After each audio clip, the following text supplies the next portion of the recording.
যে জমি ভালো করে তৈরি হয়নি সেখানে যদি বীজ ফেলে ও বীজ নিয়ে যাবে, তাই না ভাই? তাই ভগবান কৃষ্ণ অনাদির আদি হরি গোবিন্দ তিনি কলিযুগে চৈতন্য মহাপ্রভু হয়ে এসেছেন। আমরা যদি মহাপ্রভু চরণে আশ্রয় গ্রহণ করি এবং মহাপ্রভু চরণে আশ্রয় গ্রহণ করলে মহাপ্রভু এত কৃপাময়, তিনি নিতাই চাঁদকে দিয়ে তার করুণা বিতরণ করবেন। নিত্যানন্দ, এই নিতাই আর গৌর তারা চন্দ্র আর সূর্যের ন্যায়। সূর্যদেব যেমন দিনের বেলা আলো দিচ্ছে, চাঁদ যেমন রাতের বেলা আলো দিচ্ছে, নিতাই গৌর হলো চাঁদ আর সূর্য। তারা আমাদের এই অপ্রাকৃত আলো দিয়ে যাচ্ছে। বলুন তো, মাস গেলে কারেন্টের বিল দেন তো? দেন না? যে মাসে বিল দেবে না পরের মাসে কিন্তু লাইনটা কেটে দেবে, দেবে না? সারাদিন সূর্য আলো দিচ্ছে, ক টাকা বিল দেন? সবচেয়ে মজার কথা হলো আপনি যে শ্বাস প্রশ্বাস নিচ্ছেন, এই সত্য কথাগুলো আমরা না হৃদয়ঙ্গম করতে পারি না। আপনি যে দম নিচ্ছেন আর দম ত্যাগ করছেন, মানে অক্সিজেন নিচ্ছেন আর কার্বন ডাই অক্সাইড দূষিত ত্যাগ করছেন, তাহলে এই যে গ্যাসটা কে দিচ্ছে? বলুন, কোন বিজ্ঞানী দিচ্ছে? সেটাও ভগবান অপ্রাকৃত জগতে দিয়েছে। তাহলে ভগবানের দেওয়া অক্সিজেন নিচ্ছেন, কার্বন ডাই অক্সাইড ত্যাগ করছেন। ভগবানের দেওয়া চাঁদের আলো সূর্যের আলো নিচ্ছেন। এই গরমের সময় ভগবানের দেওয়া শুদ্ধ বাতাস নিচ্ছেন। বিনিময়ে ভগবানকে কি দিচ্ছেন? বলুন, হাত তুলে বলুন, আমরা ভগবানকে কি দিচ্ছি? কিছুই দিই না। ভগবান বলছেন তোমাদের কাছে কিছু আমি চাইও, কারণ আমার কোনো অভাব নেই।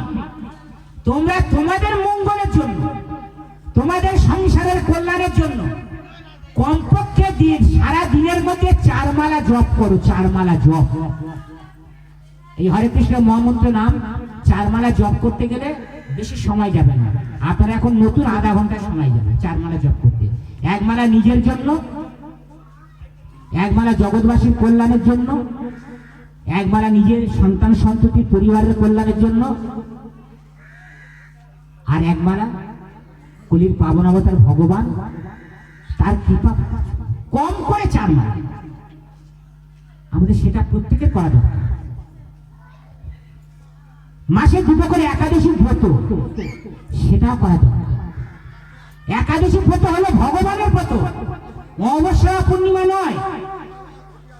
ভগবান নিজেই একাদশী রূপ ধারণ করেছিল। এগুলো আমাদের করা কর্তব্য, আমাদের সনাতনীদের কর্তব্য। আর কি? গলায় তুলসীর মালা ধারণ করা। হ্যাঁ, তুলসীর মালা ধারণ করলে কি উপকার হয় জানেন? আমি জানি না, আপনারা কেউ জানেন কিনা? তুলসীর মালা যার গলায় থাকবে, স্বয়ং মৃত্যুর দেবতা যে যমরাজের যে দূতগণ আছে তাকে স্পর্শ করতে পারবে না। প্রেম সে বলো রাধে রাধে। সবাই বলো রাধে রাধে। কারণ যমরাজ একজন ভগবানের ভক্ত। আমাদের যে মৃত্যুর দেবতা যমের নাম সবাই শুনেছি না? আর যমের নাম শুনলে ভয় লাগে না? হ্যাঁ, কিন্তু আমাদের যমের ঘরে যেতে ভয় লাগে। কিন্তু কি কাজ করলে যমের হাত থেকে রেহাই পাবো সেটা জানি না, আর জানলেও কই না। গলায় একটা তুলসীর মালা পরবে, কি খাবেন কি পরবেন সেটা পরের কথা। আগে তো গলায় মালা পড়ুন, না হরিনামটা করুন। হরিনাম করতে করতে করতে করতে তবে না তার চিত্ত শুদ্ধিকরণ হবে, তবে তার মানসিক অবস্থার পরিবর্তন হবে।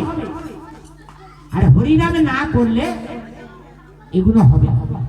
কারণ স্বয়ং ভগবান বলেছে সিন্নতং সকতা কৃষ্ণ পুণ্য শ্রবণ কীর্তন। আমি কটা শ্লোক বললাম বুঝছেন? ঘন্টার পর ঘন্টা শুধু ভাগবত শ্লোক বলে যেতে পারি, গীতা শ্লোক বলে যেতে পারি। কারণ আমরা মায়াপুর কলেজ থেকে শিক্ষা গ্রহণ করে তবে বাইরে বেরিয়েছি। আমরা কারো কাছে শুনে বাইরে বেরিয়ে। মায়াপুর কলেজ আছে যেখানে এই পারমার্থিক শিক্ষা দেওয়া হয়। বৃন্দাবন কলেজ আছে যেখানে এই পারমার্থিক শিক্ষা দেওয়া হয়। সেখান থেকে শিক্ষা গ্রহণ করতে হয়। সিন্নতাং সকতা কৃষ্ণ, ভগবান বলছেন আমার কথা শুনলে আর বললে, মানে আমার কথা শোনো আর আমার কথা বলো। আমার কথা বলো মানে ওই হরে কৃষ্ণ মন্ত্র জপ করতে বলছে। হরিনাম বলতে কোনটা? হরিনাম বলতে এই হরে কৃষ্ণ কৃষ্ণ কৃষ্ণ হরে হরে, হরে রাম রাম রাম হরে হরে, এটাই হলো হরিনাম।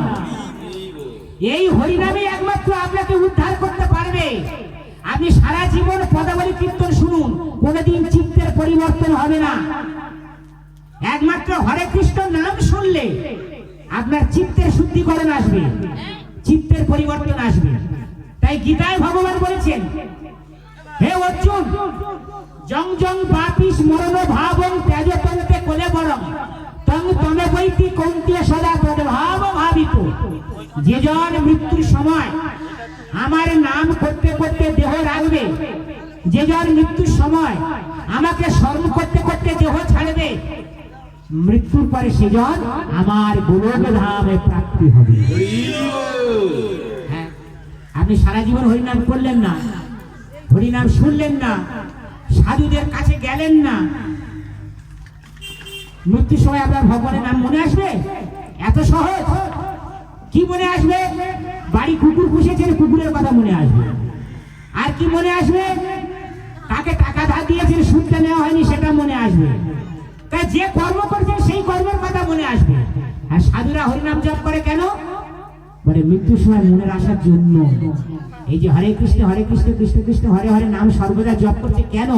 একটাই উদ্দেশ্য, হে ভগবান, মৃত্যুর সময় যেন তোমার কথা আমার স্মরণে আসে, তোমার লীলার কথা যেন আমার মনে পড়ে, এটাই তোমার কাছে আমার ইচ্ছে।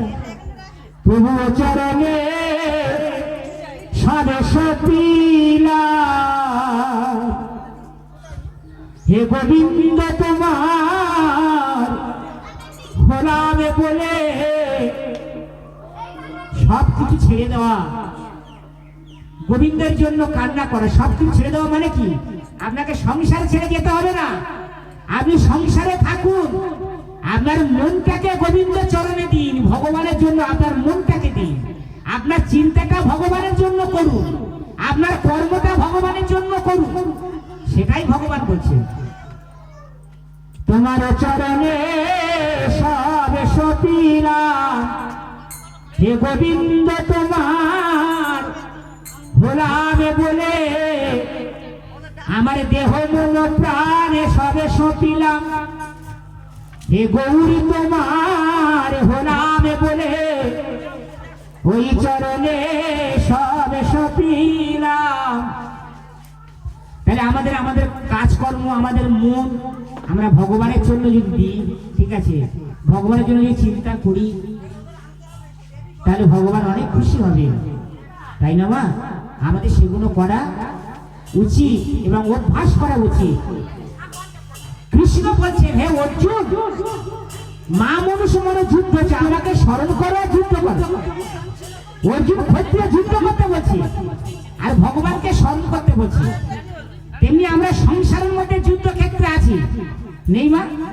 সংসারে যুদ্ধ হচ্ছে না, মানে কুরুক্ষেত্রে যে বেশি যুদ্ধ হচ্ছে। তা আমরা ভগবানকে স্মরণ করব, ভগবানকে স্মরণ করলে আমরা কিন্তু এই যুদ্ধ থেকে জয়লাভ হতে পারবো। তাই সকলের শেষে ভগবান কৃষ্ণ অর্জুনকে বলছেন, অর্জুন, সর্বধর্মান্য পরিত্যাজ্য মাম একাং শরণং ব্রজ, অহং তম সর্ব পাপেভ্যো মুক্ষয়ামি মা শুচ। হে অর্জুন, সব ধর্ম ত্যাগ করো। সব ধর্ম ত্যাগ করে মানে তোমার মন তো বিভিন্ন দিকে যাচ্ছে, কখনো দেবদেবী পুজো করছো, হ্যাঁ, কখনো দেবদেবী হচ্ছে না, আবার কখনো দেখা যাচ্ছে কোন একজন ব্যক্তিকে ভগবান বলে তাকে সেবা করছো না। সব ত্যাগ করো, করে কেবল আমাকে স্মরণ করো। সর্বধর্মান্য পরিত্যাজ্য মাম একং শরণং ব্রজ, মাম মানে আমাকে, একং মানে কেবল আমার, স্মরণ আমাকে কেবল স্মরণ করো। তাহলে কৃষ্ণকে স্মরণ করলে উপকার কি হবে? অহং তং সর্ব পাপেভ্যো, আমি তোমার সর্ব পাপ থেকে মুক্তি করতে পারবো। আমরা পাপ থেকে মুক্তি হতে কারা হতে চাই? হাত তুলুন দেখি। হাত অনেক উঠবে। ভগবান আপনাদের কৃপা করুন। হ্যাঁ, ভগবানের এই কথা মানে গীতার কথা, মানে ভগবানের কথা। গীতা কারোর লেখা না, স্বয়ং ভগবানের কথা। হ্যাঁ, অহংকাং সর্ব পাপে মুক্ত আমি মা সূচো, আমি সর্ব পাপ থেকে উদ্ধার করে আমি তোমাকে মোক্ষ ধামে প্রাপ্তি করিয়ে দেব। ভগবানের কথা কি মিথ্যা? হ্যাঁ, সাধারণ জীব মিথ্যা কথা বলতে পারে, সাধারণ জীব একজন অন্যজনকে চিটিং করতে পারে, প্রতারণা করতে পারে, কিন্তু ভগবান কোনোদিন প্রতারণা করে না। তাই সেই গীতার মাহাত্ম্য দুই একটা বলি, কারণ সময় আমার শেষ হয়ে যাচ্ছে। হ্যাঁ, আমার যাওয়ার সময় হলো, তাই না? মনে যাই হোক, তা গীতার মাহাত্ম্য, সেই গীতার মাহাত্ম্যে বলছে যে মলিনে মোচনাং পুংস জল স্নানং দিনে দিনে সকৃত গীতামৃত স্নানং সংসার মরণাশ।